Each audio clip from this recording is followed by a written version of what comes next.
कैसे हैं आप लोग। उम्मीद है आप सभी अच्छे होंगे और बैठकर अपने आगामी परीक्षा की तैयारी कर रहे होंगे। आप सभी का स्वागत है मौर्य पाठशाला में। मैं सतीश सर आप सभी के लिए फिजिक्स का ये दूसरा लेक्चर मैं लेके आया हूँ। बच्चों, कल हमने जो पहला चैप्टर था उसका थ्योरी देखा था, लाइट रिफ्लेक्शन ऑफ लाइट, प्रकाश का परावर्तन, जिसमें हमने बहुत सारी चीज़ों को पढ़ा था। जितने भी चीज़ आपके एग्ज़ाम में, जितने भी टॉपिक्स आपके एग्ज़ाम में आने वाले हैं, उन सभी टॉपिक्स को हम लोगों ने कल पढ़ा था। आज हम बच्चों उन्हीं टॉपिक्स पर बेस्ड कुछ क्वेश्चंस करने वाले हैं, जिससे आपको एक आइडिया लग जाएगा कि क्वेश्चंस एग्ज़ाम में किस तरह के पूछे जाते हैं। और बच्चों, आप लोग इस वीडियो को कम से कम बार बार देखने का प्रयास करिए। इससे क्या होगा कि आपके एग्ज़ाम में अगर इनसे कोई प्रश्न आते हैं तो आपको वो प्रश्न, अगर आप बार बार देखते हो तो आपको दिमाग में वो प्रश्न हमेशा के लिए रहता है। ओके बच्चों, तो चलिए स्टार्ट करते हैं। ये जो है आपका ये प्रश्नावली एक्सरसाइज है। सबसे पहले हम लोग ऑब्जेक्टिव्स करेंगे, उसके बाद हम लोग देखेंगे सब्जेक्टिव्स, है ना। चलो, पहला क्वेश्चन क्या है भाई? पहला क्वेश्चन है आपका क्या समतल दर्पण द्वारा बना प्रतिबिंब होता है। मैंने आपको कल समतल दर्पण के द्वारा प्रतिबिंब की विशेषताओं के बारे में मैंने आपको बता दिया था। बहुत सारी विशेषताएं होती है। सबसे पहला चीज़ है, क्या समतल दर्पण के द्वारा बना प्रतिबिंब वास्तविक होता है? तो हमने पढ़ा था नहीं, समतल दर्पण के द्वारा बना प्रतिबिंब आभासी एवं सीधा होता है। दूसरा है, क्या काल्पनिक होता है? हाँ, आभासी को ही बच्चों हम लोग क्या कहते हैं? काल्पनिक कहते हैं। और ये दोनों ऑप्शन तो होगा नहीं। तो बच्चों, इस क्वेश्चन का जो सही आंसर है वो क्या हो गया? क्या काल्पनिक, है ना। चलिए अगले क्वेश्चन की तरफ बढ़ते हैं। नेक्स्ट क्वेश्चन हमारा क्या है? परावर्तन का कोण होता है। कल मैंने आपको बताया था कि दो कोण होते हैं, एक होता है आपतन कोण और दूसरा परावर्तन कोण। आपतित किरण और अभिलंब के बीच के कोण को आपतन कोण, और परावर्तित किरण और अभिलंब के बीच के कोण को परावर्तन कोण कहते हैं। तो कहता है परावर्तन कोण क्या है? आपतित किरण और दर्पण की सतह के बीच का कोण नहीं। आपतित किरण और दर्पण की सतह पर खींचे गए अभिलंब के बीच के कोण को भाई ये तो क्या, कौन सा हो गया? ये तो आपतन कोण हो गया। लेकिन हमको परावर्तन कोण पूछा तो परावर्तित किरण और दर्पण की सतह, ये तो नहीं होना चाहिए। परावर्तित किरण और दर्पण की सतह पर खींचे गए अभिलंब के बीच के कोण को क्या कहते हैं? तो हम लोग बच्चों परावर्तन कोण कहते हैं। तो दो का सही आंसर है वो डी हो गया, है ना। चलो अगले क्वेश्चन की तरफ हम लोग बढ़ते हैं। नेक्स्ट जो क्वेश्चन है हमारा वो है, प्रकाश के परावर्तन के कितने नियम है? भाई ये सबको पता होता है, प्रकाश के परावर्तन के दो नियम है। प्रकाश के परावर्तन के कितने नियम है बच्चों? दो नियम है। नेक्स्ट क्वेश्चन आपका क्या है? निम्नलिखित में किस दर्पण द्वारा किसी वस्तु का वास्तविक प्रतिबिंब मिल सकता है? आपको कल मैंने 3 तरह का दर्पण बताया था, समतल, अवतल और उत्तल, जिसमें मैंने आपको ये भी कहा था कि समतल दर्पण में हमेशा आभासी प्रतिबिंब बनता है, उत्तल दर्पण में भी हमेशा आभासी प्रतिबिंब बनता है, लेकिन अवतल दर्पण एकमात्र ऐसा दर्पण होता है जिसमें आभासी एवं वास्तविक दोनों प्रकार के प्रतिबिंब बनते हैं। तो बच्चों इसका सही आंसर क्या हो जाएगा? क्या समतल दर्पण द्वारा वास्तविक प्रतिबिंब मिलता है? तो आंसर है नहीं। अवतल दर्पण द्वारा मिलता है? तो आंसर है हाँ, मिलता है। उत्तल दर्पण द्वारा बच्चों नहीं मिलता, तीनों प्रकार के दर्पणों द्वारा नहीं। वास्तविक प्रतिबिंब केवल और केवल अवतल दर्पण के द्वारा ही मिलता है, याद रखेंगे आप सभी। नेक्स्ट क्वेश्चन आपका क्या है बच्चों? निम्नलिखित में किस दर्पण द्वारा किसी वस्तु का आभासी प्रतिबिंब प्राप्त किया जा सकता है?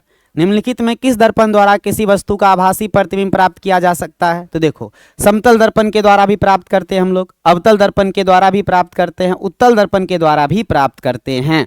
ये भी कल मैंने आपको बताया था कि तीनों प्रकार के दर्पणों में आपको आभासी प्रतिबिंब प्राप्त हो सकता है। तो इसका आंसर क्या हो जाएगा? उपयुक्त तीनों प्रकार के दर्पणों द्वारा, है ना। नेक्स्ट क्वेश्चन आपका क्या है? नेक्स्ट क्वेश्चन है बच्चों, वस्तु से छोटा और आभासी प्रतिबिंब इनमें से किस दर्पण से प्राप्त होता है? देखो, अगर मैं बात करूं समतल दर्पण की, किसकी बात करूं बच्चों? समतल दर्पण की बात करूं तो समतल दर्पण में आभासी प्रतिबिंब जो बनता है, कौन सा प्रतिबिंब? आभासी प्रतिबिंब जो बनता है वो बच्चों, समतल दर्पण में बने आभासी प्रतिबिंब का आकार क्या होता है बच्चों? बराबर होता है। क्या होता है? बराबर होता है। लेकिन अगर मैं उत्तल दर्पण की बात करूं तो उत्तल दर्पण में बने आभासी प्रतिबिंब का आकार वस्तु के आकार से छोटा होता है, और अवतल दर्पण में जो आभासी प्रतिबिंब बनता है उनका आकार वस्तु के आकार से बड़ा होता है। क्या होता है बच्चों? वस्तु के आकार से बड़ा। इसमें हमको पूछ रहा है कि वस्तु से छोटा, क्या कह रहा है बच्चों? वस्तु से छोटा आभासी प्रतिबिंब, और वो बनता है किसमें? उत्तल दर्पण में। तो इसका आंसर क्या हो जाएगा? D4 दिल्ली। ये तीनों इसका आंसर नहीं होगा। चलो, तो बच्चों आपका नेक्स्ट जो क्वेश्चन है, निम्नलिखित में किसके द्वारा एक बिंदु स्रोत से समांतर किरणपुंज मिल सकता है? आपको समांतर किरणपुंज यदि चाहिए तो ये चार ऑप्शन में से कहता है कि कौन सा ऐसा दर्पण है जिससे आप क्या कर सकते हैं बच्चों? समांतर किरणपुंज प्राप्त कर सकते हो। क्या अवतल दर्पण द्वारा हो सकता है? क्या उत्तल दर्पण द्वारा हो सकता है? या फिर दोनों के द्वारा? तो बताइए कौन होगा? तो चलो बच्चों मैं आपको बताता हूं। मैंने आपको कल एक बात बताया था कि अगर अवतल दर्पण में आप समानांतर किरणपुंज आपतित करवाते हो तो परावर्तन के बाद ये सभी किरणें एक ही बिंदु पर मिल जाती है ना बच्चों? ये सभी किरणें क्या होती है? प्रधान अक्ष के एक ही बिंदु पर मिल जाती है, और इसी बिंदु को तो हम लोग फोकस कहते हैं, और इसीलिए अवतल दर्पण को अभिसारी दर्पण भी कहा जाता है। अब एक बात, अगर मान के चलो यहाँ कोई बिंदु स्रोत है और यहाँ से किरणें निकलती है और बच्चों वो अवतल दर्पण पर आपतित होती है, तो बताओ वो कैसे निकलेगी? तो बच्चों वो परावर्तन के बाद एक दूसरे के समांतर निकलेगी, मतलब जस्ट इसका अपोजिट। तो यदि आपको समानांतर किरणपुंज चाहिए तो इसके लिए आपको कौन से दर्पण की आवश्यकता पड़ेगी बच्चों? अवतल दर्पण की। कौन से दर्पण की आवश्यकता पड़ती है? अवतल दर्पण आपको बिंदु स्रोत से निकलने वाले किरणों को समानांतर किरणपुंज में कन्वर्ट कर सकता है। नेक्स्ट क्वेश्चन आपका क्या है बच्चों? कहां पर स्थित होने से वस्तु का प्रतिबिंब अवतल दर्पण के फोकस पर बनता है? मैंने आपको कहा था चाहे दर्पण अवतल हो और चाहे दर्पण उत्तल हो, यदि आपको फोकस पर प्रतिबिंब चाहिए तो वस्तु का अनंत पे होना जरूरी है। कहां पर होना जरूरी है बच्चों? अनंत पर होना जरूरी है। तो इसका D4 दिल्ली आंसर हो जाएगा। क्या आंसर हो जाएगा बच्चों? D4 दिल्ली, है ना। चलो नेक्स्ट क्वेश्चन क्या पढ़ते हैं हम लोग?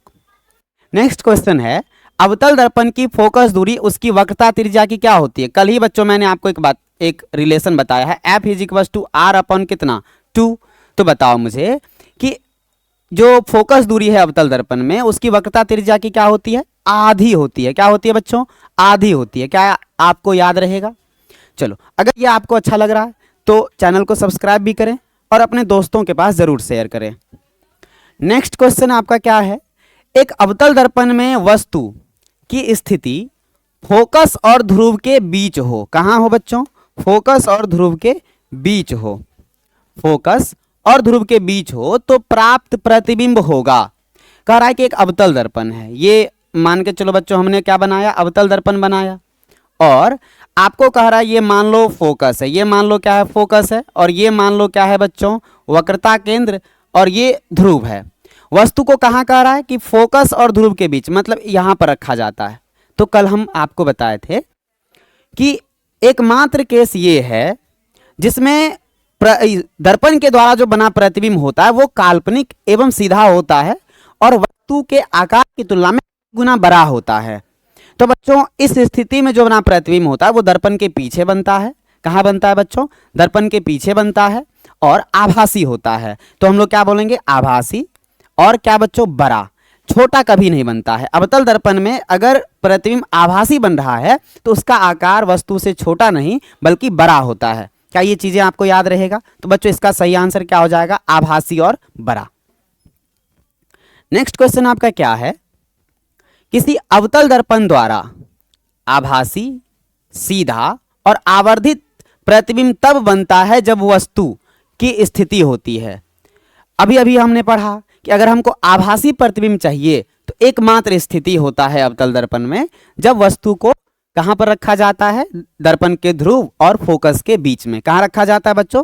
दर्पण के ध्रुव और फोकस के बीच में। कहता वक्रता केंद्र पर नहीं, वक्रता केंद्र से परे नहीं, फोकस और वक्रता केंद्र के बीच नहीं, दर्पण के ध्रुव और उसके फोकस के बीच में रखी जानी चाहिए। क्या आपको ये आंसर याद रहेगा बच्चों इसका? D4 दिल्ली। नेक्स्ट जो आपका प्रश्न है वो क्या है? मोटर गाड़ी के चालक के सामने कौन सा दर्पण लगा होता है? क्या समतल दर्पण लगा होता है? आंसर है नहीं। क्या उत्तल दर्पण लगा होता है? हाँ। क्या अवतल दर्पण लगा होता है? नहीं। क्या एक पतला लेंस लगा होता? नहीं बच्चों, आपको ये याद रखना है, जो गाड़ी होती है, जो व्हीकल्स होती है, मोटर गाड़ी होती है, उनके जो side mirror, rear view mirror के रूप में जो हम लोग प्रयोग करते हैं, वो कन्वेक्स मिरर का प्रयोग करते हैं, उत्तल दर्पण का प्रयोग करते हैं। चलो अगले क्वेश्चन की तरफ हम लोग बच्चों बढ़ते हैं। नेक्स्ट जो हमारा क्वेश्चन है वो क्या है? उत्तल दर्पण द्वारा बना प्रतिबिंब कैसा होता है? तो बच्चों कल मैंने आपको बता रखा है कि उत्तल दर्पण में हमेशा आभासी, सीधा एवं वस्तु से छोटा प्रतिबिंब बनता है। कैसा बनता है? आभासी, सीधा एवं वस्तु से छोटा। तो ये बातें आपको याद रहेगा। काल्पनिक और उल्टा बनता है क्या? नहीं। काल्पनिक अगर है तो बच्चों सीधा बनना चाहिए, ये बातें आपको याद होनी चाहिए। काल्पनिक और सीधा हाँ, वास्तविक और उल्टा नहीं, वास्तविक और सीधा नहीं। तो यहाँ पर आपको केवल क्या दिया गया है? काल्पनिक और सीधा। और ये भी याद रख लेना कि छोटा भी बनता है। कैसा बनता है बच्चों? छोटा भी बनता है। चलो अब अगले क्वेश्चन की तरफ बढ़ते हैं हम लोग। नेक्स्ट क्या है? उत्तल दर्पण द्वारा बना प्रतिबिंब होता है। उत्तल दर्पण द्वारा बना प्रतिबिंब होता है। उत्तल दर्पण द्वारा बना प्रतिबिंब हमेशा कैसा होता है? सीधा होता है। उल्टा तो नहीं होता, सीधा और उल्टा भी नहीं होता, इनमें से कोई नहीं। उत्तल दर्पण द्वारा बना प्रतिबिंब हमेशा कैसा होता है बच्चों? सीधा होता है। बिना समय गवाए हुए हम लोग ज्यादा से ज्यादा प्रश्न करेंगे इस वीडियो में। दाढ़ी बनाने में किस प्रकार के दर्पण का उपयोग किया जाता है? आप सभी को पता है कि दाढ़ी बनाने में हम लोग किस प्रकार के दर्पण का प्रयोग करेंगे। क्योंकि दाढ़ी बनाने के लिए हम लोगों को क्या चाहिए कि जब हम आईने में देखें तो दाढ़ी का आकार थोड़ा बड़ा दिखे, जिससे हमें काटने में सुविधा हो। तो इसके लिए एक ही मात्र ऐसा दर्पण है जहां पर जो आकार है प्रतिबिंब का वो वस्तु से बड़ा होता है, और वो कौन सा दर्पण है बच्चों? अवतल दर्पण। तो याद रखना कि दाढ़ी बनाने के लिए कौन से दर्पण का प्रयोग किया जाता है? तो अवतल दर्पण का प्रयोग किया जाता है। नेक्स्ट हमारा क्वेश्चन क्या है बच्चों? एक दर्पण से किसी भी दूरी पर रखी एक वस्तु का सीधा प्रतिबिंब, कैसा प्रतिबिंब बच्चों? सीधा प्रतिबिंब ही प्राप्त होता है, तो दर्पण कैसा हो सकता है? क्या कह रहा है? एक दर्पण से किसी भी दूरी पर रखी एक वस्तु का सीधा प्रतिबिंब ही प्राप्त होता है, तो दर्पण कैसा हो सकता है? तो देखो बच्चों, अगर कहीं भी रखेंगे और प्रतिबिंब सीधा प्राप्त हो, इसका मतलब कि वो आभासी भी बन रहा है। और अगर वो आभासी भी बन रहा है तो बच्चों आभासी प्रतिबिंब तो दो तरह के दर्पणों में बनता है, एक समतल दर्पण में और दूसरा उत्तल दर्पण में। तो हमारा सही आंसर क्या हो जाएगा?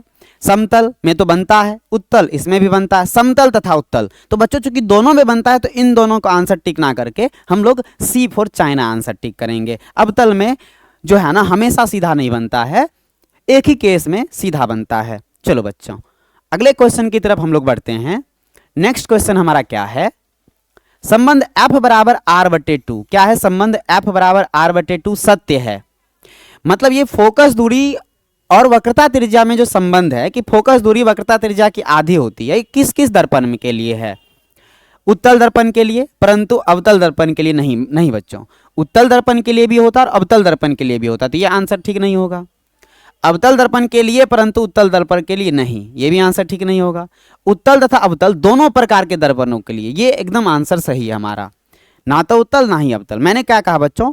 ये जो f बराबर r/2 है ये गोलीय दर्पणों के लिए लागू होता है, और गोलीय दर्पण में उत्तल भी आता है और अवतल भी आता है, तो ये आपको याद रहना चाहिए।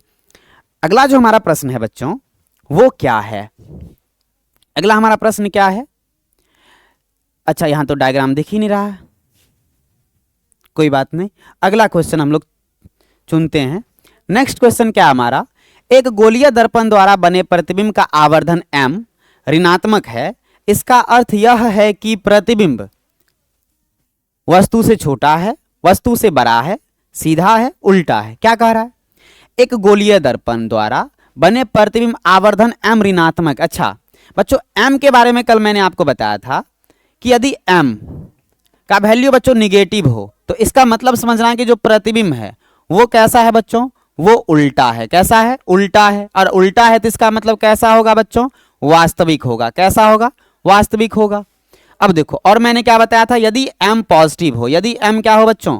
पॉजिटिव हो, तो जो प्रतिबिंब है याद रखना वो कैसा होता है? सीधा होता है। और यदि वो सीधा हो तो इसका मतलब कि प्रतिबिंब कैसा है? वो काल्पनिक है। कैसा है बच्चों? वो काल्पनिक है। क्या ये बातें याद रहेगा? तो क्या कह रहा है कि m निगेटिव है, और अगर m निगेटिव है इसका मतलब क्या है, वो उल्टा है, तो D4 इसका दिल्ली आंसर सही हो जाएगा। नेक्स्ट जो हमारा क्वेश्चन है वो क्या है, अब देखो ये fill in the blanks question है, इसको हम बनाते हैं। देखिए क्या कह रहा है कि प्रकाश डैश में चलता है। कल मैंने आपको एक बात बताया था बच्चों कि प्रकाश, वैसे तो अगर आप हायर क्लास में जाओगे तो वहां ये बताया जाएगा कि प्रकाश तरंग के रूप में संचरण करती है, लेकिन अभी आपको क्या याद रखना है कि प्रकाश सीधी रेखा में चलती है। कहाँ कैसे चलती है बच्चों, प्रकाश, इसका आंसर हो जाएगा सीधी रेखा में चलती है ना, सीधी रेखा में चलती है। क्या याद रहेगा, चलो बहुत बढ़िया। नेक्स्ट जो हमारा प्रश्न है बच्चों वो क्या है, यदि किसी दर्पण द्वारा बने प्रतिबिंब का आकार हमेशा वस्तु के आकार के बराबर हो तो दर्पण डैश होगा। बच्चों ये कौन सा दर्पण है जिसमें प्रतिबिंब का आकार हमेशा वस्तु के आकार के बराबर होता है, तो एकमात्र दर्पण है वो समतल दर्पण। तो बच्चों इसका आंसर क्या हो जाएगा, समतल दर्पण। कौन सा दर्पण, समतल दर्पण, प्लेन मिरर। नेक्स्ट क्वेश्चन है, डैश प्रतिबिंब को पर्दे पर प्राप्त किया जा सकता है, तो सीधा सीधा इसका आंसर क्या हो जाएगा, वास्तविक प्रतिबिंब। किस प्रतिबिंब को बच्चों, वास्तविक प्रतिबिंब को पर्दे पर प्राप्त किया जा सकता है, काल्पनिक प्रतिबिंब को पर्दे पर प्राप्त नहीं किया जा सकता है। नेक्स्ट क्या है, किसी दर्पण में आपतन कोण हमेशा डैश कोण के बराबर होता है। बच्चों ये परावर्तन के नियम में आपने पढ़ा होगा कि किसी दर्पण में आपतन कोण हमेशा परावर्तन कोण के बराबर होता है। नेक्स्ट क्या है, गोलीय दर्पण के ध्रुव से फोकस की दूरी को क्या कहा जाता है, फोकस दूरी कहा जाता है। क्या कहते हैं बच्चों, फोकल लेंथ, फोकल लेंथ, या आप कह लो फोकस दूरी। क्या कहेंगे बच्चों इसको, फोकस दूरी कहा जाता है। उम्मीद है कि ये आप लोगों को समझ में आया होगा। अब हम लोग अगला क्वेश्चन देखते हैं, ये फिल इन दी ब्लैंक्स भी हो गया, अभी और फिल इन दी ब्लैंक्स आपके लिए बाकी है। नेक्स्ट क्वेश्चन है आपका, गोलीय दर्पण की वक्रता त्रिज्या उसकी फोकस दूरी की। बच्चों चूंकि आपने क्या पढ़ा है, F is equal to R upon कितना 2, यहां से यदि आर का वैल्यू कैलकुलेट करोगे then it will be equal to 2f, R is equal to 2f। तो बच्चों मुझे बताओ कि गोलीय दर्पण की वक्रता त्रिज्या उसकी फोकस दूरी की क्या होती है बच्चों, 2 गुने के बराबर होती है। कितने गुने के बराबर होती है, 2 गुने के बराबर होती है। नेक्स्ट है, डैश दर्पण में वास्तविक और आभासी दोनों प्रकार के प्रतिबिंब बनते हैं। कौन से दर्पण में बच्चों, एकमात्र दर्पण है अवतल दर्पण में। किस दर्पण में, अवतल दर्पण में वास्तविक और आभासी दोनों प्रकार के प्रतिबिंब बनते हैं।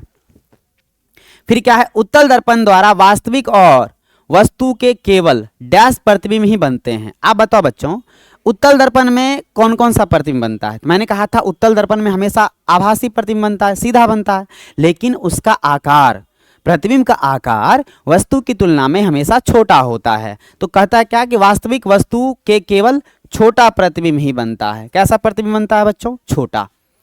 नेक्स्ट क्वेश्चन है आपका, जब कोई किरण दर्पण के फोकस की दिशा में आपतित होती है तो वह परावर्तन के बाद दर्पण के मुख्य अक्ष के डैश निकलती है। क्या कह रहा है कि जब कोई किरण दर्पण के फोकस की दिशा में आपतित होती है, किधर आपतित होती है बच्चों, देखो मैं आपको डायग्राम से समझाने का प्रयास करता हूं। ये बच्चों मान लो एक क्या है, दर्पण है, किरण दर्पण के फोकस की दिशा में आपतित होती है। ये मान लो दर्पण है और ये इसका फोकस है, और एक किरण बच्चों एकदम फोकस से होते हुए आपतित हुई दर्पण पर। तो बच्चों आपको ये याद रखना है कि दर्पण से परावर्तन के बाद ये जो किरण है ये प्रधान अक्ष के समानांतर निकलती है। कैसे निकलती है, प्रधान अक्ष के समानांतर, चाहे वो अवतल दर्पण हो और चाहे वो उत्तल दर्पण हो। बच्चों इसमें भी यही होगा। ये मान लो फोकस है, अगर फोकस की तरफ कोई किरण जा रही है तो परावर्तन के बाद ये प्रधान अक्ष के समानांतर निकलती है। तो इसका क्या आंसर हो जाएगा, यहाँ समानांतर या समांतर लिख लो आप। अगला क्वेश्चन क्या है, अगला क्वेश्चन है आपका, अगला क्वेश्चन है, निर्देशांक चिन्ह परिपाटी के अनुसार आपतित प्रकाश की दिशा में मापी गई सभी दूरियां। मैंने कल बताया था यदि आप इंसिडेंट रे, आपतित किरण की दिशा में कोई भी दूरी मापोगे तो उसको पॉजिटिव लेना है, और आपतित किरण के विपरीत दिशा में यदि कोई दूरी मेजर करते हो, मापते हो, तो उसको निगेटिव में लेना है। क्या हो जाएगा इसका, सभी दूरियां पॉजिटिव होती है या धनात्मक होती है, ये भी आप कह सकते हैं। तो बच्चों ये फिल इन द ब्लैंक्स का 10 क्वेश्चन हमने अभी किया। अभी और भी कुछ क्वेश्चंस हैं बाकी, देखते हैं क्या है। सभी दूरियां गोलीय दर्पण के डैश से मापी जाती है। याद रखना है बच्चों, अगर दर्पण की बात हो तो सभी दूरियों को दर्पण के ध्रुव से मापते हैं। याद रखना है कहां से मापते हैं, दर्पण के ध्रुव से मापा जाता है ना। निर्देशांक चिन्ह परिपाटी के अनुसार अवतल दर्पण की फोकस दूरी डैश होती है।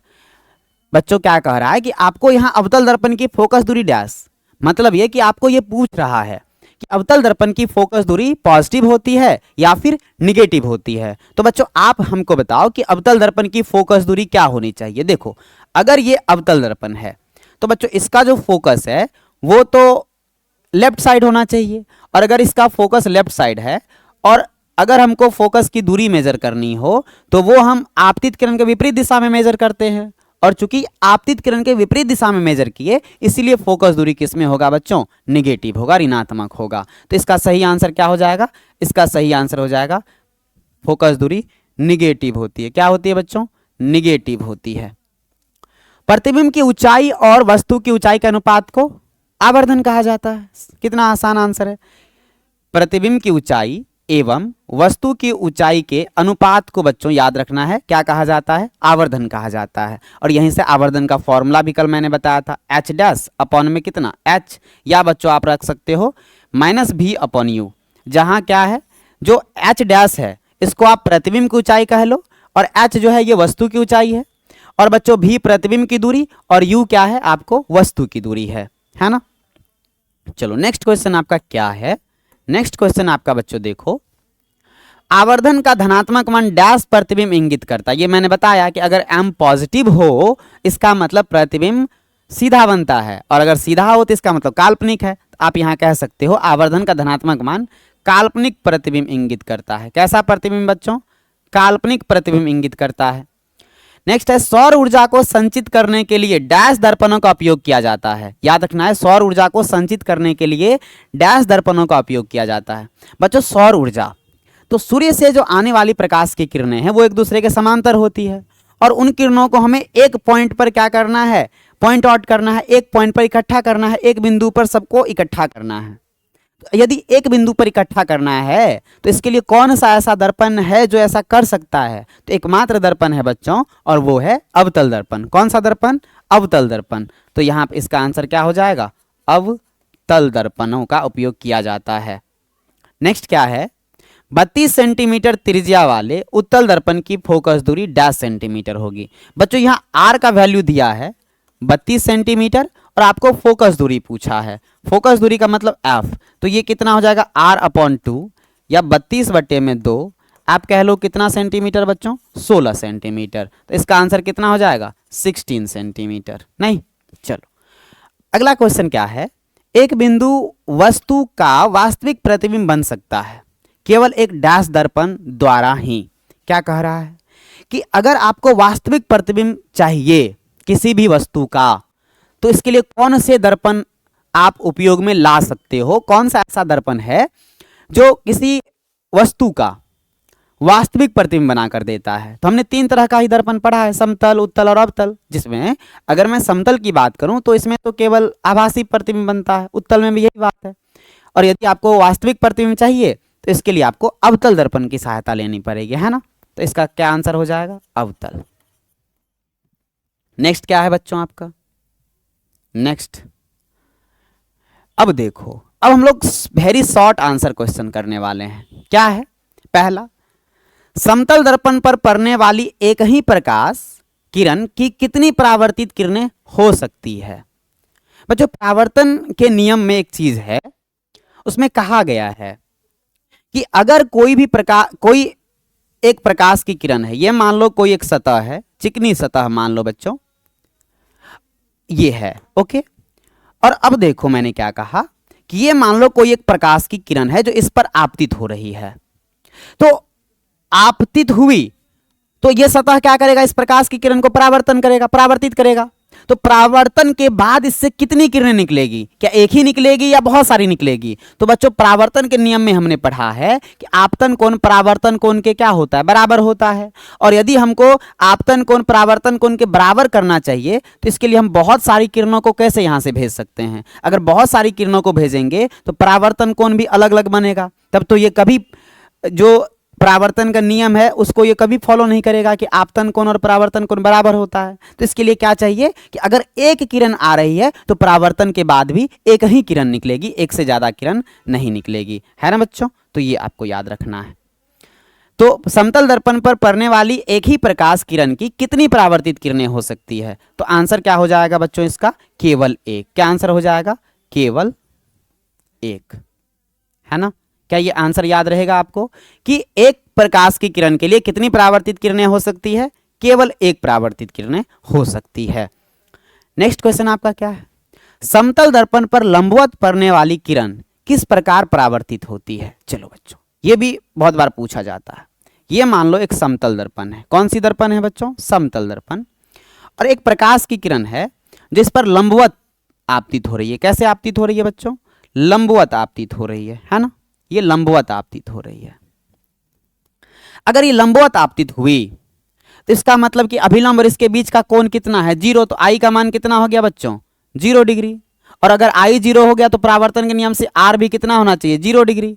और आर 0 होने के लिए, आर को 0 करने के लिए बच्चों मुझे बताओ, जो परावर्तन के बाद किरण है उसको कहां से जाना चाहिए? उसको भी यहीं से जाना चाहिए। तो मतलब क्या कि समतल दर्पण पर लंबवत पड़ने वाली किरण किस प्रकार परावर्तित होती है? तो इसका आंसर हम लोग लिखेंगे बच्चों, परावर्तन के बाद, परावर्तन के बाद, परावर्तन के बाद किरण उसी पथ पर, उसी पथ पर वापस लौट जाती है। क्या होती है बच्चों? वापस लौट जाती है। क्या याद रहेगा? बहुत ही आसान क्वेश्चन था और इसका आंसर भी उतना ही सरल था। चलो नेक्स्ट क्वेश्चन आपका क्या है? समतल दर्पण पर अभिलंब आपतन के लिए परावर्तन कोण का मान कितना होता है? वही पूछ रहा अभी तो इसका आंसर हम बता ही दिए हैं। क्या कि कह रहा है कि समतल दर्पण पर अभिलंब आपतन के लिए, वही कह रहा है कि अगर कोई दर्पण है और एक प्रकाश की किरण इस पर अभिलंबवत आपतित हो रही है तो बताओ हमको परावर्तन कोण का मान कितना होगा? क्योंकि बच्चों यहाँ आई का मान 0, आपतन कोण का मान 0, तो परावर्तन कोण आर का मान भी कितना हो जाएगा बच्चों? 0 हो जाएगा। This is the answer. चलो अगले क्वेश्चन की तरफ हम लोग बढ़ते हैं।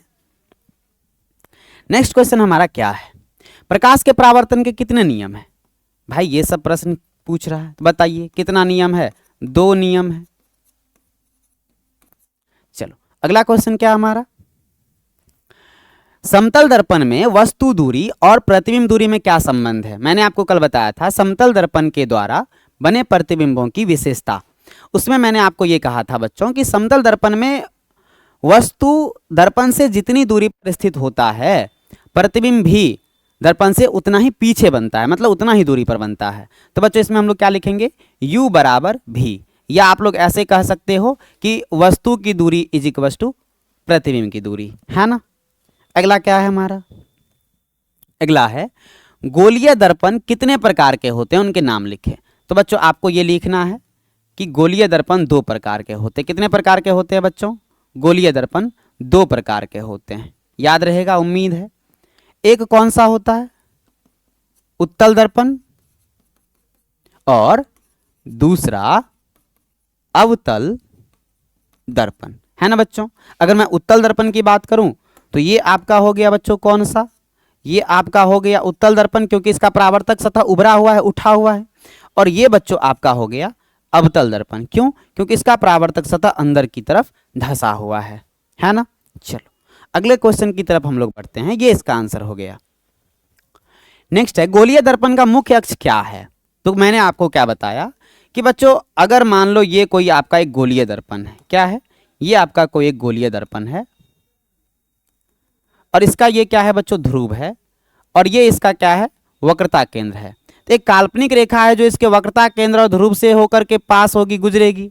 ये जो काल्पनिक रेखा जो इसके ध्रुव और वक्रता केंद्र को मिलाती है ना, इसी काल्पनिक रेखा को हम लोग बच्चों क्या कहते हैं? प्रिंसिपल एक्सिस या मुख्य अक्ष कहते हैं। तो आप लोग क्या लिखोगे? किसी गोलीय दर्पण के वक्रता केंद्र और ध्रुव को मिलाने वाली काल्पनिक रेखा को गोलीय दर्पण का मुख्य अक्ष कहा जाता है ना। चलो अगले क्वेश्चन की तरफ बढ़ते हैं। नेक्स्ट क्वेश्चन क्या है, अवतल दर्पण के फोकस की परिभाषा दे। बच्चों कल मैंने इसकी परिभाषा आपको बता दिया है, कल का वीडियो देखे अगर इसका डेफिनेशन लेना, यहां मैं आपको रिवीजन करवा देता हूं। क्या था तो पहले समझते हैं। मैंने क्या कहा बच्चों, अगर मान लो ये कोई क्या है, अवतल दर्पण है, समझ गए, और ये इसका प्रधान अक्ष है। ये क्या है बच्चों, इसका प्रधान अक्ष है, और इसमें बहुत सारी समानांतर किरणें, अगर प्रधान अक्ष के समानांतर किरणें दर्पण पर आपतित होती है तो परावर्तन के बाद प्रधान अक्ष के जिस बिंदु पर ये किरणें आपस में मिलती है उसी बिंदु को हम लोग क्या कहेंगे बच्चों, उसी बिंदु को हम लोग दर्पण का मुख्य फोकस या फोकस कहेंगे। तो ये जो बिंदु है बच्चों, इसी को हम लोग क्या कह देंगे, यही फोकस है, यही फोकस है। तो अवतल दर्पण के फोकस की क्या परिभाषा होगी, प्रधान अक्ष के समानांतर आपतित किरणें दर्पण से परावर्तन के बाद प्रधान अक्ष के जिस बिंदु पर मिलती है उसी बिंदु को हम लोग फोकस कहते हैं। उम्मीद है कि आप लोगों को यह डेफिनेशन याद रहेगा। नेक्स्ट क्वेश्चन हमारा क्या है, गोलीय दर्पण की फोकस दूरी और उसकी त्रिज्या में क्या संबंध है। अगर केवल संबंध कह रहा है तो सीधा सीधा बताना है बच्चों, F is equals to R/2। क्या बोलना है बच्चों, F is equal to R/2 अगर केवल संबंध पूछ रहा है। हाँ, इन दोनों में रिलेशन कैसे ये हुआ, इसका भी मैं एक अलग से वीडियो आपको 5 या 10 मिनट का बना के डाल दूंगा, जिसमें आप लोग देख लेना कि इसको प्रूफ कैसे करते हैं, क्योंकि ये भी आपके एग्जाम में पूछा जाता है ना। चलो नेक्स्ट क्वेश्चन हमारा क्या है, एक दर्पण का नाम बताएं जो किसी वस्तु का सीधा और आवर्धित प्रतिबिंब दे सके। तो बच्चों आपको मैंने कहा था एकमात्र ऐसा दर्पण है जो वस्तु का सीधा और आवर्धित प्रतिबिंब देता है, और वो कौन सा दर्पण है बच्चों, वो अवतल दर्पण है। कौन सा दर्पण है, अवतल दर्पण। उम्मीद है आपको यह आंसर याद रहेगा। नेक्स्ट क्वेश्चन हमारा क्या है, एक अवतल दर्पण द्वारा आभासी प्रतिबिंब बनने के लिए वस्तु का स्थान कहां होना चाहिए। अगर बच्चों आपको अवतल दर्पण में आभासी प्रतिबिंब चाहिए तो आप ये एकदम याद रख सकते हो कि एकमात्र केस होता है अवतल दर्पण में जब वस्तु का प्रतिबिंब कैसा बने, आभासी बने, और वस्तु को इसके लिए कहां होना जरूरी है, तो ध्रुव और फोकस के बीच में, P और F के बीच में, है ना बच्चों। चलो इसका आंसर ये हो गया। नेक्स्ट आपका क्या है, यदि कोई वस्तु किसी अवतल दर्पण के वक्रता केंद्र पर रखी हो तो उसका प्रतिबिंब कहां और कैसा बनता है। बच्चों मैंने आपको कल एक ट्रिक बताया था, क्या है ट्रिक, कि वस्तु पहले अगर अनंत पे रखो तो उसका प्रतिबिंब कहां बनता है, दर्पण के, अवतल दर्पण के फोकस पर, और जैसे जैसे अब वस्तु का आप दर्पण के करीब लाओ ना तो वैसे वैसे प्रतिबिंब दर्पण से दूर भागते जाता है और प्रतिबिंब का आकार भी बढ़ते जाता है। ये बात आपको ध्यान में रखना है। तो अगर बच्चों आपको इसमें दिया गया है कि यदि किसी वस्तु को अवतल दर्पण के वक्रता केंद्र पर रखा गया, मान लो ये वक्रता केंद्र है, तो कहां बनना चाहिए, तो मैंने आपको बताया था इसका प्रतिबिंब वक्रता केंद्र पर ही बनता है। कहां बनता है बच्चों, वक्रता केंद्र पर ही। और कैसा बनता है, मैंने आपको कहा है कि एक केस को अगर छोड़ दो तो बाकी केस में जो प्रतिबिंब है वो वास्तविक होता है, और अगर वो वास्तविक है तो उल्टा होता है। तो वक्रता केंद्र पर, और कैसा होगा बच्चों, क्या लिखेंगे, वास्तविक एवं उल्टा। वास्तविक एवं कैसे बच्चों, उल्टा। उम्मीद है कि आपको याद रहेगा। चलो अगले क्वेश्चन की तरफ हम लोग बढ़ते हैं। नेक्स्ट क्वेश्चन क्या है, वस्तु दूरी U का चिन्ह क्या होगा जब एक अवतल दर्पण के सामने किसी वस्तु को रखा जाता है। यह भी आपको ध्यान रखना, बहुत आसान आसान क्वेश्चन अभी हम आपको करवा रहे हैं। क्या है कि एक मान लो अवतल दर्पण है, ओके बच्चों, ये आप मान लो अवतल दर्पण है, ये इसकी प्रधान अक्ष है, वस्तु को इसके सामने रखना है। मान लो ये वस्तु है, ये क्या है बच्चों, object, this is the object, और इसको रखे हो दर्पण के सामने। तो अगर दूरी मापना है तो ध्रुव से मापेंगे, और ध्रुव से इस दिशा में आएंगे, और ये वाली दिशा आपतित किरण का विपरीत दिशा हुआ, तो बच्चों U का वैल्यू यहाँ किस में आएगा, हमको निगेटिव में आएगा। आंसर क्या आ जाएगा बच्चों, ऋणात्मक। क्या होगा, ऋणात्मक, निगेटिव। नेक्स्ट क्वेश्चन देखो क्या है, 10 सेंटीमीटर फोकस दूरी वाले अवतल दर्पण से 15 सेंटीमीटर की दूरी पर रखी वस्तु के प्रतिबिंब की प्रकृति क्या होगी। क्या कह रहा है, 10 सेंटीमीटर फोकस दूरी वाले, बच्चों आपको यहां फोकस दूरी F का वैल्यू कितना दिया गया है, F का वैल्यू दिया है 10 सेंटीमीटर अवतल दर्पण से। और बच्चों अगर अवतल दर्पण है तो याद करो कि मैंने कहा था अवतल दर्पण की फोकस दूरी किस में होती है, माइनस में, तो यहां माइनस साइन लेना है ना। चलो और क्या कह रहा है, 15 सेंटीमीटर की दूरी पर रखी वस्तु, बच्चों वस्तु को कितना सेंटीमीटर की दूरी पर रखा गया है? 15 सेंटीमीटर की दूरी पर। मतलब बच्चों u का वैल्यू यहां हमको लेना है 15 सेंटीमीटर, लेकिन अभी अभी मैंने कहा कि वो माइनस में लेना है। किस में लेना है बच्चों? माइनस में। प्रतिबिंब की प्रकृति क्या होगी? यहां हमको प्रतिबिंब की दूरी नहीं पूछ रही। अगर दूरी पूछे तो इसका आंसर आप मतलब भी अगर निकालने कहे तो आप निकाल सकते हो 1/f is equal to 1/v plus 1/u दर्पण सूत्र से। लेकिन हमको केवल क्या पूछा है? प्रकृति। तो चलो देखते हैं। ये देख लो बच्चों, ये आपका क्या है?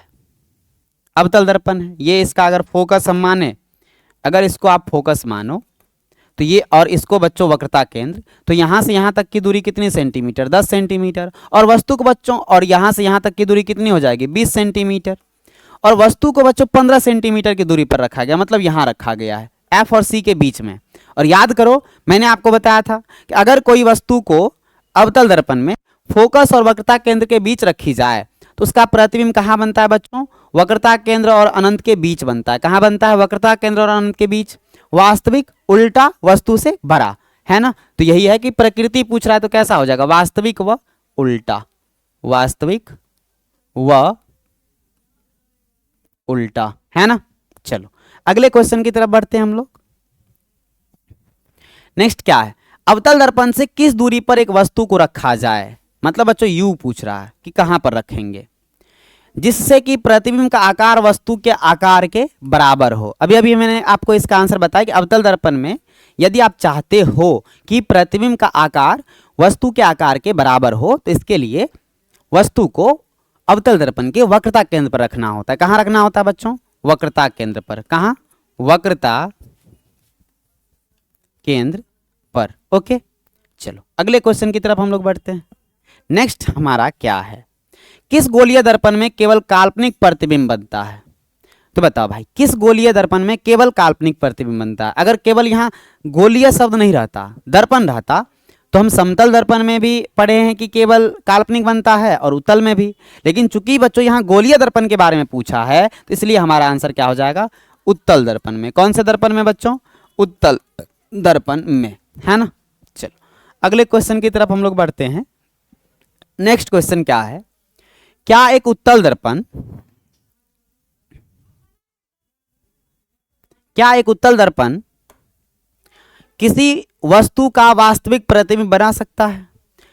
बच्चों किस दर्पण के बारे में पूछ रहा है? उत्तल दर्पण के बारे में। तो हमने अभी अभी पढ़ा कि नहीं, उत्तल दर्पण कभी भी किसी वस्तु का वास्तविक प्रतिबिंब नहीं बना सकता। नेक्स्ट क्वेश्चन हमारा क्या है? एक दर्पण की फोकस दूरी -15 सेंटीमीटर है, यह अवतल दर्पण है या उत्तल दर्पण? बच्चों चूंकि यहां माइनस में है तो माइनस में किसका होता है? अवतल दर्पण का। तो सीधा सीधा हमारा आंसर क्या हो जाएगा? अवतल दर्पण। कौन सा दर्पण? अवतल दर्पण, है ना? चलो अगला क्वेश्चन क्या है हमारा? गोलीय दर्पण के आवर्धन की परिभाषा दें। बच्चों कल वैसे मैंने इसकी परिभाषा आपको बताया था, यहां मैं फिर से रिकैप करवा देता हूं।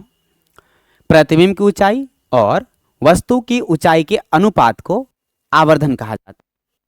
ऐसा पद है जो हमको यह बताता है कि प्रतिबिंब का आकार वस्तु के आकार की तुलना में कितना गुना बड़ा या कितना गुना छोटा है। क्या ये चीजें आपको याद रहेगा? आपको लिखना है क्या कि प्रतिबिंब की ऊंचाई और वस्तु की ऊंचाई के अनुपात को आवर्धन कहा जाता है।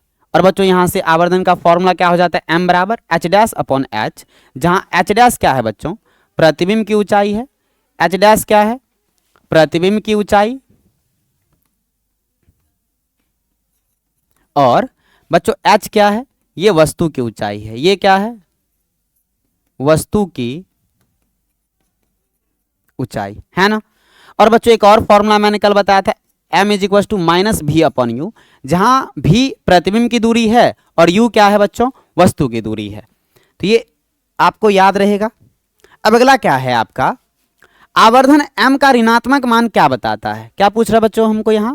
आवर्धन जो m है इसका ऋणात्मक मान क्या बताता है? तो मैंने बताया कि अगर m ऋणात्मक हो तो इसका मतलब है जो प्रतिबिंब है वो उल्टा है, और उल्टा है मतलब वास्तविक भी है। ये क्या बताता है बच्चों? यह प्रतिबिंब की प्रकृति, अच्छा ये पेन शायद नहीं दिख रहा होगा, प्रकृति बताता है। क्या बताता है प्रकृति में? कि प्रतिबिंब हमारा कैसा है, प्रतिबिंब वास्तविक एवं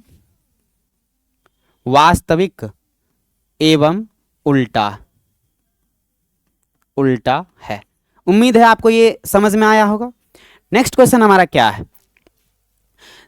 एक गोलीय दर्पण की वक्रता त्रिज्या 20 सेंटीमीटर, इसकी फोकस दूरी कितनी होगी? बच्चों एफ इज इक्वल टू कितना पढ़े हो आप, आर अपॉन 2, तो आर का value 20 upon 2 is equal to कितना centimetre, 10 centimetre. This is the answer. जल्दी जल्दी से क्वेश्चन करते हैं। नेक्स्ट क्या है, उल्टल दर्पण के एक उपयोग को लिखें, ये आपको आना चाहिए। तो बच्चों एक ही उपयोग पूछ रहा है तो आपको सीधा सीधा लिख देना है, मोटर गाड़ी के साइड मिरर के रूप में, मोटर गाड़ी के साइड मिरर के रूप में इसका प्रयोग किया जाता है, इसका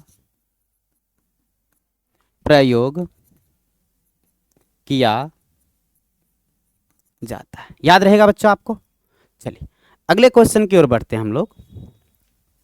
उस उत्तल दर्पण की फोकस दूरी ज्ञात करें जिसकी वक्रता त्रिज्या 32 सेंटीमीटर है। तो बच्चों अगर वक्रता त्रिज्या आर 32 सेंटीमीटर हमको दिया है तो बताओ एफ इज इक्वल टू कितना पढ़े हो तुमने, आर अपॉन 2 मतलब 32/2, और 32/2 का मतलब कितना हो जाएगा बच्चों, 16 सेंटीमीटर। नहीं, अगले क्वेश्चन की तरफ हम लोग बढ़ते हैं। नेक्स्ट क्या है, काल्पनिक प्रतिबिंब से आप क्या समझते हैं? बच्चों कल मैंने इसका डेफिनेशन आपको बताया था कि यदि दो या दो से अधिक परावर्तित किरणें किसी बिंदु से आती हुई प्रतीत होती है तब उस बिंदु पर वस्तु का कौन सा प्रतिबिंब बनता है, काल्पनिक प्रतिबिंब बनता है। कौन सा प्रतिबिंब बनता है बच्चों, काल्पनिक प्रतिबिंब बनता है। इसका आंसर मैंने आपको लिखवा दिया था, है ना। चलो अगले क्वेश्चन की तरफ बढ़ते हैं हम लोग। नेक्स्ट क्वेश्चन क्या है, समतल दर्पण में आवर्धन m+1 क्या अर्थ है? बच्चों सबसे पहली बात कि m पॉजिटिव है, इससे हमको यह पता चलता है कि जो प्रतिबिंब है बच्चों ये कैसा है, तो याद रखना है ये आभासी है। कैसा है ये, आभासी है।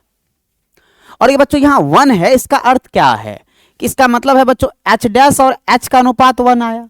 अगर बच्चों आप इसको ब्रेक करो, h को उधर ले जाओ तो h डैश बराबर कितना निकल गया, h डैश का मतलब प्रतिबिंब की ऊंचाई और h का मतलब वस्तु की ऊंचाई, और बराबर है। तो बच्चों m इज इक्वल टू +1, इसका अर्थ यह हुआ कि समतल दर्पण में, या फिर यहां तो समतल दर्पण का जिक्र है, हाँ है, क्या है कि इसका मतलब कि समतल दर्पण में जो प्रतिबिंब बनता है उसकी ऊंचाई वस्तु की ऊंचाई के बराबर होता है ना। चलो अगले क्वेश्चन की तरफ बढ़ते हैं। एक गोलीय दर्पण जिसका वक्रता केंद्र C है पर एक किरण ACB आपतित होती है, यह किरण किस दिशा में परावर्तित होगी? सबसे पहले चलो एक गोलीय दर्पण बनाते हैं। मान लो ये कोई गोलीय दर्पण है, ओके, और ये मान लेते हैं इसका क्या है, प्रधान अक्ष है। और अगर ये प्रधान अक्ष है तो बच्चों, और ये मान लो इसका फोकस है, और ये मान लो इसका वक्रता केंद्र C है।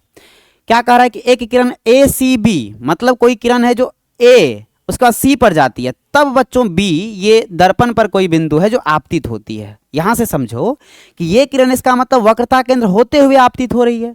और आपको याद रखना है कि यदि कोई किरण अवतल दर्पण में वक्रता केंद्र से होते हुए आपतित होती है तो परावर्तन के बाद वह उसी पथ पर लौट जाती है। तो इसका आंसर क्या होगा बच्चों, तो किस दिशा में परावर्तित होगी? तो बच्चों उसी पथ पर लौट जाएगी। क्या होगा, उसी पथ पर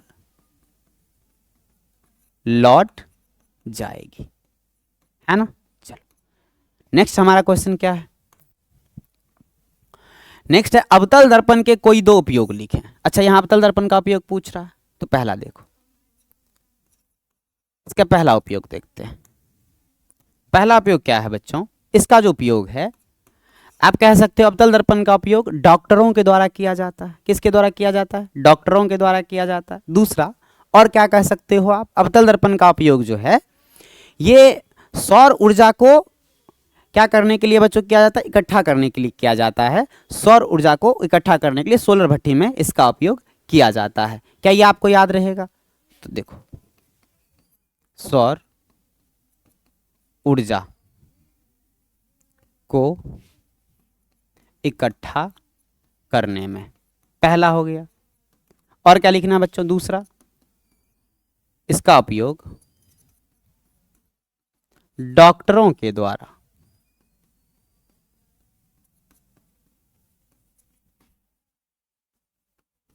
किया जाता है ना। उम्मीद है कि आप लोगों को यहां तक कॉन्सेप्ट क्लियर होगा। अगला देखते हैं हम लोग क्या है। अब बच्चों ये वेरी शॉर्ट टाइप जो क्वेश्चन था ना, एक लाइन दो लाइन में आंसर आता था, वो खत्म हो गया। अब हम लोग अगले पड़ाव पर आ चुके हैं और अगले पड़ाव में हम लोग लघु उत्तरीय प्रश्न करेंगे, 2 नंबर वाले प्रश्न करेंगे, शॉर्ट आंसर क्वेश्चन, जो आपके बिहार बोर्ड के एग्जाम में पूछा भी जाता है। और यहां से पहला ही क्वेश्चन आपका अपसारी, समानांतर और अभिसारी किरणपुंज से आप क्या समझते हैं। जब हम लेक्चर स्टार्ट किए थे कल, तो बच्चों यहीं से लेक्चर स्टार्ट किए थे। हम पीछे इसके बारे में पढ़े हैं कि अपसारी किरणपुंज का मतलब क्या होता है। यदि 2 या 2 से अधिक किरणें एक दूसरे के समानांतर संचरण कर रही हो, तो ये कौन सी किरणपुंज हुई बच्चों? सॉरी, मैंने कहा कि यदि 2 या 2 से अधिक प्रकाश की किरणें एक दूसरे के समानांतर संचरण कर रही हो, तो इसको बच्चों हम लोग समांतर किरणपुंज कहेंगे। क्या कहेंगे इसको? समांतर किरणपुंज कहेंगे। और बच्चों यदि किसी एक बिंदु स्रोत से प्रकाश की किरणें सभी दिशाओं में फैल रही है, तब इसको हम लोग कौन सा किरणपुंज कहेंगे बच्चों? तब इसको अपसारी कहेंगे। कौन सी कहेंगे? अपसारी किरणपुंज कहेंगे। लेकिन अगर बहुत सारी दिशाओं से किरणपुंज किसी एक बिंदु पर आकर इकट्ठा हो रही है, तब इसको कौन सी किरणपुंज कहेंगे? तब इसको अभिसारी किरणपुंज कहेंगे। क्या आपको याद रहेगा? चलो अगले क्वेश्चन की तरफ बढ़ते हैं। अब देखो फिर से आ गया एक क्वेश्चन जो हमने पढ़ा है पहले, पारदर्शी, पारभासी तथा अपारदर्शी पदार्थों में अंतर स्पष्ट करें।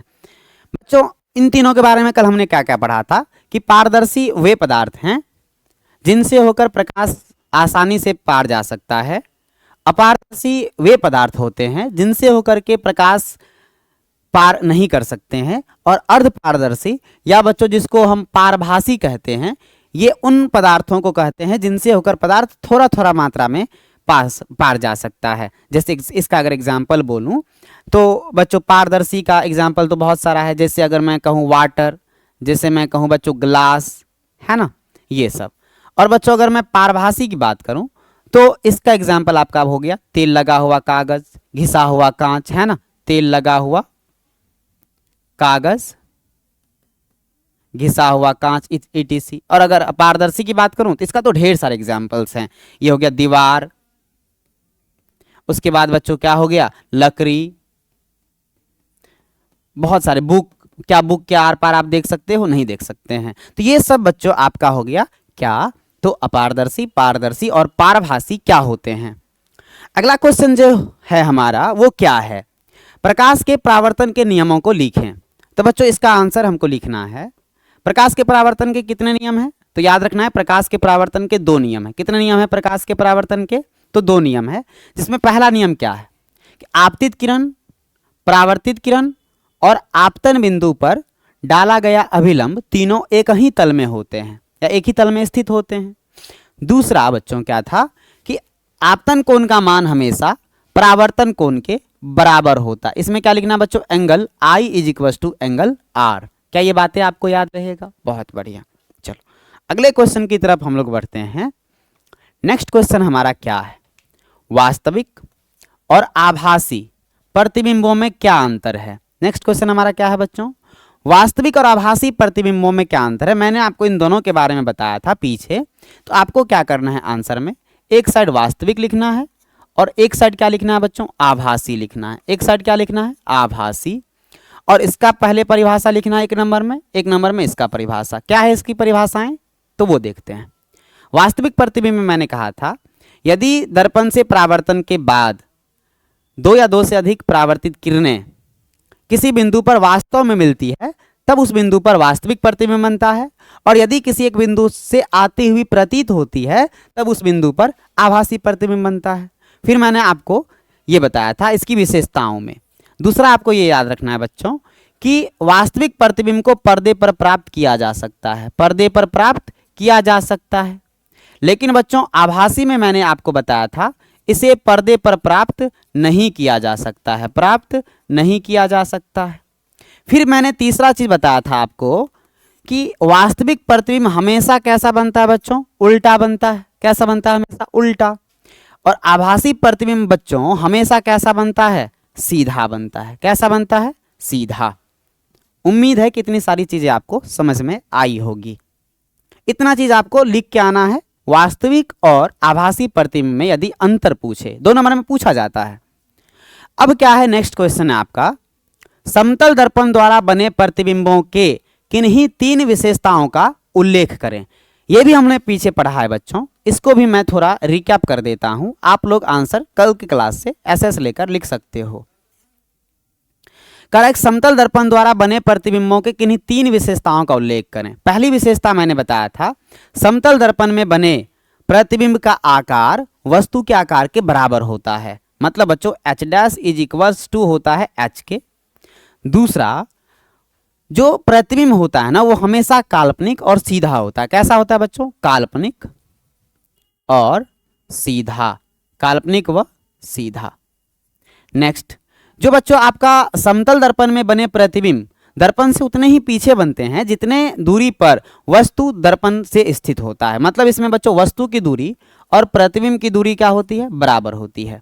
एक चौथा भी आप इसमें लिख सकते हैं कि इसमें पार्श्व परिवर्तन की घटना होती है। और कल हमने इसके बारे में पढ़ा था कि अगर लेफ्ट साइड राइट प्रतीत हो और राइट साइड लेफ्ट प्रतीत हो तब हम लोग कहते हैं इसी घटना को पार्श्व परिवर्तन। नेक्स्ट आपका क्वेश्चन क्या है, अवतल तथा उत्तल दर्पण में अंतर स्पष्ट करें। तो बच्चों जब भी आपको अंतर पूछे ना तो आप पहले अपने कॉपी को 2 भाग में बांटो। एक तरफ आप बच्चों लिखो अवतल और दूसरे तरफ क्या लिखना है आपको? उत्तल। क्या लिखना है? उत्तल।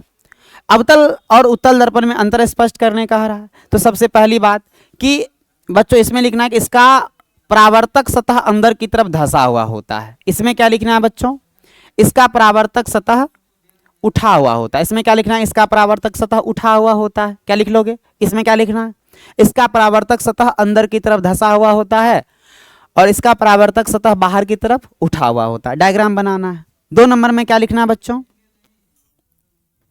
2 नंबर में ये लिखना है कि अवतल दर्पण की फोकस दूरी क्या होती है बच्चों? इसकी फोकस दूरी ऋणात्मक होती है। इसकी फोकस दूरी क्या होती है बच्चों? ऋणात्मक।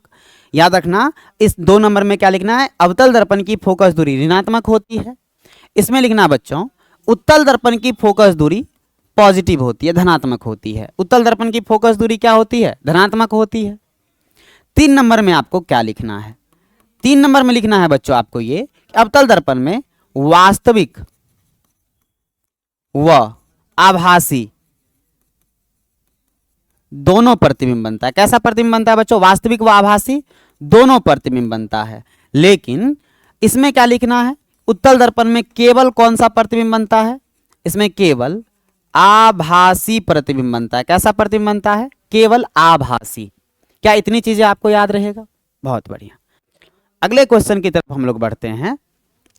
नेक्स्ट आपका क्वेश्चन क्या है, गोलीय दर्पण की वक्रता त्रिज्या से आपका क्या तात्पर्य है?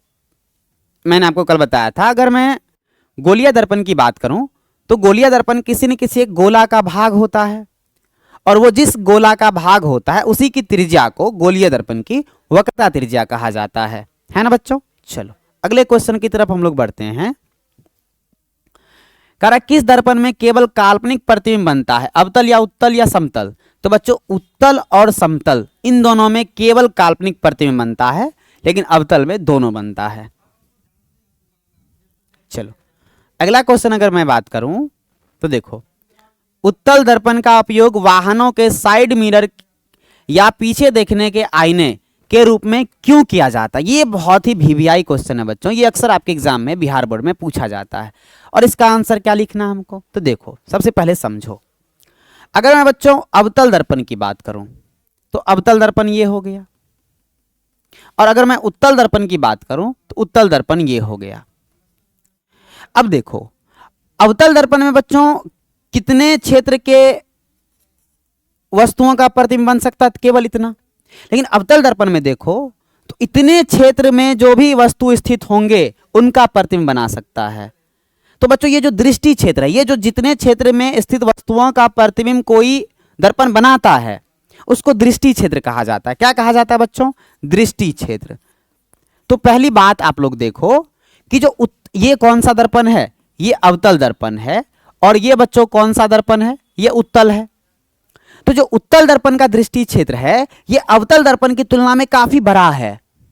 तो पहला जो रीजन है वो ये कि उत्तल दर्पण का जो दृष्टि क्षेत्र है ये अवतल दर्पण की तुलना में बहुत ज्यादा है। और अगर मैं समतल दर्पण की बात करूं तो इसकी तुलना में भी ज्यादा है। दूसरा केस, अवतल दर्पण में एक बार ऐसा आता है जब वस्तु का प्रतिबिंब कैसा बनता है बच्चों? सीधा बनता है। लेकिन उसके अलावा प्रत्येक बार वस्तु का प्रतिबिंब कैसा बनता है? उल्टा बनता है। जिससे अगर गाड़ी वाला देखेगा पीछे उल्टा प्रतिबिंब बनता हुआ तो उसको समझ में नहीं आएगा और हो सकता है वो टक्कर मार दे। तो इसके लिए बच्चों हमको ऐसा दर्पण चाहिए था जिसमें हमेशा चाहे वस्तु कहीं पर स्थित हो काल्पनिक प्रतिबिंब बने। और इसके लिए दो तरह का दर्पण हमारे पास अवेलेबल था, एक उत्तल और दूसरा कौन सा बच्चों? समतल। तो अब अगर मैं बात करूं, अवतल तो हो गया, हट गया। अब उत्तल और समतल में उत्तल को ही इसलिए लिया गया क्योंकि इसका दृष्टि क्षेत्र समतल की तुलना में ज्यादा होता है। तो इसमें दो कारण है बच्चों, दोनों ही आपको लिखना है। इसका आंसर मैं लिख के देता हूं क्योंकि ये क्वेश्चन आपके एग्जाम के लिए ज्यादा इंपॉर्टेंट है। क्या है बच्चों? तो देखो मैंने कहा उत्तल दर्पण का उपयोग, उत्तल दर्पण का उपयोग साइड मिरर के रूप में, साइड मिरर के रूप में करने का दो कारण है। कितने कारण है बच्चों? दो कारण है। क्या क्या? तो पहला देखो, इसमें हमेशा काल्पनिक व सीधा प्रतिबिंब बनता है। काल्पनिक व कैसा प्रतिबिंब बनता है बच्चों? सीधा प्रतिबिंब बनता है। और दूसरा क्या है? दूसरा है बच्चों क्या कि इसका दृष्टि क्षेत्र बाकी से अधिक होता है, बाकी दर्पण से अधिक होता है। उम्मीद है आप लोगों को यह समझ में आया होगा। चलो बच्चों ये है आपका आंसर। इसका क्या है आंसर? कि उत्तल दर्पण का उपयोग साइड मिरर के रूप में करने का दो कारण है। क्या? साइड मिरर के रूप में करने का दो कारण है। इसमें हमेशा काल्पनिक व सीधा प्रतिबिंब बनता है। दूसरा, इसका दृष्टि क्षेत्र बाकी दर्पण से क्या होता है? अधिक होता है। चलो अगले क्वेश्चन की तरफ बढ़ते हैं। अवतल दर्पण में प्रमाणित करें कि F बराबर R/2। बच्चों ये क्वेश्चन मैं अलग से एक वीडियो बना दूंगा, इसमें ज़्यादा टाइम लग जाएगा तो ये वीडियो और भी लंबे हो जाएंगे। तो मैं क्या करूंगा, जितने भी प्रूफ करने वाले हैं, चाहे ये F बराबर R/2 है, चाहे बच्चों आपका दर्पण सूत्र है 1/F = 1/V + 1/U, इसका मैं अलग से वीडियो आपको अपलोड करवा दूंगा। चलो अगले क्वेश्चन की तरफ बढ़ते हैं हम लोग। नेक्स्ट क्वेश्चन हमारा क्या है? अनंत और वक्रता केंद्र के बीच रखी वस्तु का अवतल दर्पण से बने प्रतिबिंब का निर्धारण स्वच्छ किरण आरेख खींचकर करें। चलो करते हैं हम लोग।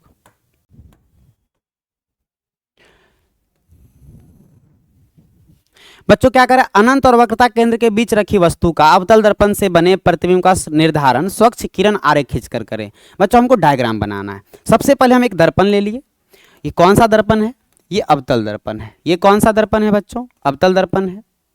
ये इसका मान लेते हैं क्या है? ये इसका प्रधान अक्ष है। ये कौन सा अक्ष है बच्चों? प्रधान अक्ष है। और ये इसका पोल है, ये इसका फोकस है, और ये बच्चों इसका वक्रता केंद्र है। अब हमको वस्तु रखना है। वस्तु को कहाँ रखेंगे? तो बच्चों देख लो, वस्तु को हम कहाँ रख रहे हैं? तो अनंत और वक्रता केंद्र के बीच मान लेते हैं ये क्या है? आपका एक वस्तु है। वस्तु का नाम क्या दिए? AB। वस्तु का नाम क्या दिए बच्चों? AB। ओके, अब देखो, अब अगर आपको प्रतिबिंब बनाना है तो प्रतिबिंब बनाने के लिए आपको क्या करना होगा? प्रतिबिंब बनाने के लिए आपको एक सीधा लाइन लेना होगा। क्या करना होगा बच्चों? एक सीधा लाइन लेना होगा। तो यहां से हम लोग क्या करते हैं? एक सीधा लाइन ड्रॉ करते हैं। मतलब ये बच्चों कि इस वस्तु से इस वस्तु का यदि आपको प्रतिबिंब चाहिए तो कम से कम 2 किरणों की जरूरत पड़ेगी। तो एक किरण हम लोग ले लिए प्रधान अक्ष के समानांतर। ओके, अब देखो एक किरण हम लोग ले लिए प्रधान अक्ष के समानांतर। तो अब आप मुझे बताओ कि अगर कोई किरण प्रधान अक्ष के समानांतर आपतित होती है तो वह परावर्तन के बाद किधर से निकलती है? तो बच्चों आपको यह पता होनी चाहिए कि यदि कोई किरण प्रधान अक्ष के समानांतर आपतित होती है तो फोकस से होकर जाएगी। तो चलो इसको फोकस से होकर भेजते हैं। किधर से होकर भेजते हैं बच्चों? फोकस से होकर भेजते हैं। ओके,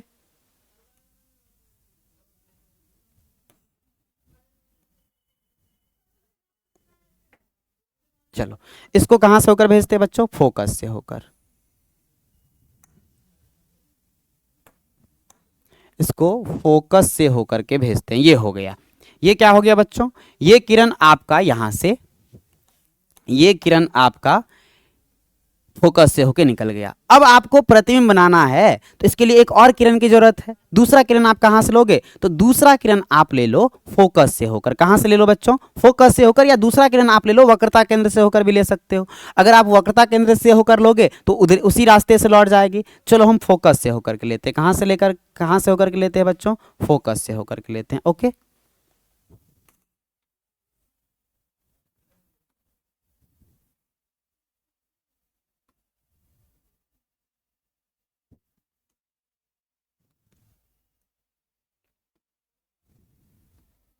चलो अब बच्चों हम लोग किरण एक ड्रॉ करते हैं। एक किरण यहां से गया फोकस से होते हुए,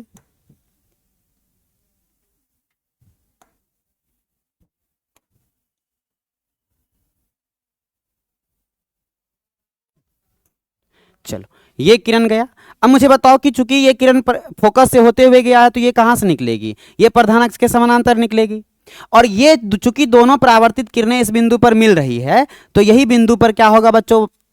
प्रतिबिंब बनेगा। और इसका नाम हम लोग क्या रख देंगे? ए डैश बी डैश। तो ये आपका क्या है? ये वस्तु है। और ये आपका क्या है बच्चों? ये आपका प्रतिबिंब है। ये आपका क्या है? ये इमेज है। इसको आप प्रतिबिंब कह सकते हो। ये आपका क्या हो गया? डायग्राम हो गया। रे डायग्राम इसको कहा जाता है। आप इसको बना के आओगे तो आपको 2 नंबर में ये क्वेश्चन पूछा जाता है। 2 नंबर आपको कंप्लीट मिलेगा। नेक्स्ट क्या है? निम्नलिखित के किरण आरेख को पूरा कर प्रतिबिंब का स्थान निर्धारण करें। निम्नलिखित, इसमें तो क्वेश्चन पूरा है नहीं। हाँ, अगला क्या है आपका? स्पष्ट किरण आरेख द्वारा अवतल दर्पण में आभासी एवं आवर्धित प्रतिबिंब का बनना दिखाएं। इस प्रकार प्रयुक्त अवतल दर्पण का एक व्यावहारिक उपयोग भी बताएं। चलो सबसे पहले हम डायग्राम ड्रॉ करते हैं, है ना बच्चों? कि अवतल दर्पण में कौन सा डायग्राम ड्रॉ करना है कि आभासी बने। तो आभासी बनने के लिए मान लेते हैं सबसे पहले एक अवतल दर्पण को। ये अवतल दर्पण हो गया बच्चों। आप एकदम से ऐसे दर्पण बना लेना सुंदर सुंदर कलम से। और एक आप क्या ड्रॉ करना बच्चों? ये हो गया आपका प्रधान अक्ष। ओके, और ये आपका हो गया ध्रुव, ये आपका हो गया फोकस, ये आपका हो गया वक्रता केंद्र। अब कह रहा है कि प्रतिबिंब आभासी बनना चाहिए और आवर्धित बनना चाहिए। कैसा बनना चाहिए बच्चों? प्रतिबिंब आभासी और आभासी और क्या बनना चाहिए?